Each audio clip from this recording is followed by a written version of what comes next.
જય શ્રી ગણેશ મિત્રો, આજે તમને લઈને આવી ગયા છે ગણેશ સિસોદરા ગામે આવેલા ગણેશજીના મંદિરે। આ ગણેશજીની મૂર્તિ સ્વયંભૂ વડમાંથી પ્રગટ થયેલી હોવાથી ગામનું નામ ગણેશ વડ સિસોદરા પડેલ છે। આ મંદિર સાથે ઘણી ઐતિહાસિક અને પૌરાણિક કથાઓ જોડાયેલી છે।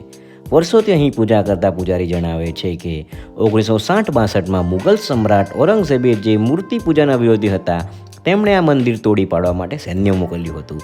ત્યારે આ મંદિરમાંથી ચમત્કારી ઝેરી ભમરા નીકળ્યા હતા અને સૈન્યને ભાગવું પડ્યું હતું।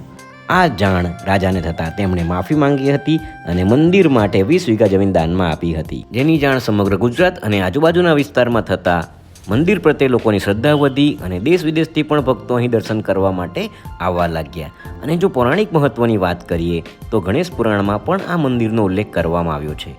આ મંદિરે ભાવિક ભક્તો ગણેશ ચતુર્થી, સંકટ ચોથ, મંગળા ચોથ અને મંગળવારે આવે છે અને તેમની મનોકામનાઓ પૂર્ણ થાય છે અને ધન્યતા અનુભવે છે।